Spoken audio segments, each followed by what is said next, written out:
Hey guys, Coach Erin and Coach Scott. We have your workout brief and movement demos for Tuesday, April 21st.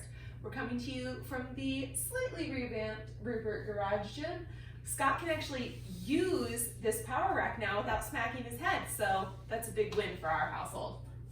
His feet still touch flat on the floor if he grabs it. I still need a step stool to get to it, but you know, we do what we can. Our warm up today, we're gonna start with jumping jacks. Scott's going to demonstrate them, even though I'm sure you guys all know how to do them. Next, we're moving into a Cossack squat. Take a wide stance, keep that foot planted, keep the heel of the other side down, shift those hips back and over. You're going to feel this through the groin of the straight side, possibly through the hip of the side that's bending. In between reps, we want to come all the way up to standing before shifting over to the other side. From there, down on the floor for a push-up, shoulder tap. Push up, tap, tap. And then we've got bootstraps. You're gonna tuck your hands underneath your toes, squat down, and then extend those legs. You should feel this in the back side of your body.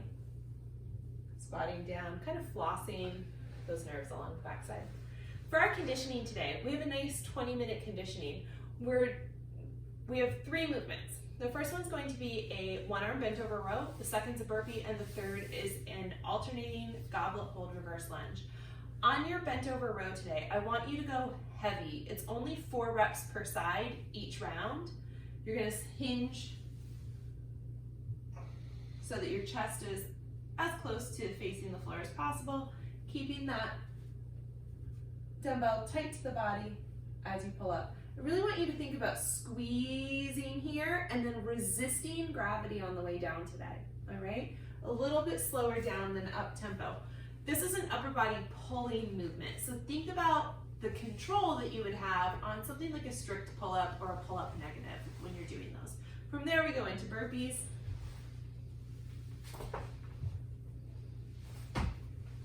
Only 8 each round. I would love to see you guys holding on to big unbroken sets of 8 each round through the whole thing today.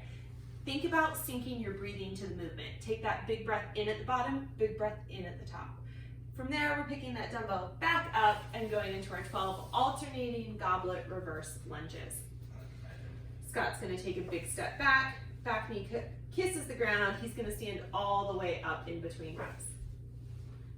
20 minutes is gonna get real long on this one, guys. If you have poker chips or popsicle sticks or anything to keep track of your rounds and reps on, go ahead and grab those. It's gonna be a lot of math. When we're done, we've got a nice little core finisher for you today. We're really focusing on that core. A lot of us are spending more time seated. Well, that happened.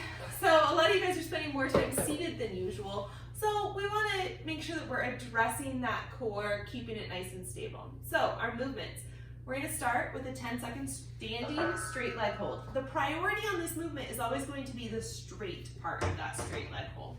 So Scott's going to extend one leg, keeping that knee straight, standing tall, and then he'll switch sides. Okay? You may find that you have differences side to side. If you need help with balance, go ahead and hold on to something. From there, it's onto the floor for that lemon squeeze. Taking your body long, hands behind, and then squeezing everything into a tuck. Like you're squeezing those legs into your chest.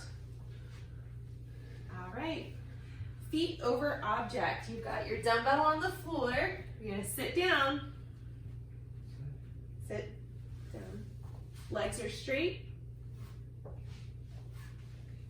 No, sit on the ground. Legs are going to be on one side of the object, and then bring them to the other. Oh, God. Really working through the core here. Tap the heels, bring them back up. If this is too challenging for you, you can bring one leg over at a time. Really keeping those legs straight again. Up on our feet, we're going to do a good morning with PVC. If you have an empty barbell, you could use that. If you don't have either, grab your broomstick or a mop. Scott's going to keep his belly braced, send those hips back, come back up. Spine stays nice and neutral. You're only going to move as low as you can, as far as your hamstrings will allow. Final movement is going to be a Samson stretch on each side. So dropping into that lunge position, hands up. We're going to flip those hands so the palms face the ceiling, interlace our fingers, and really stretch up through the side body. You want to feel a stretch through here as well as through the front of the hip on the back side. You'll do both sides. All right, guys, have fun with this one. I think you're really going to enjoy it.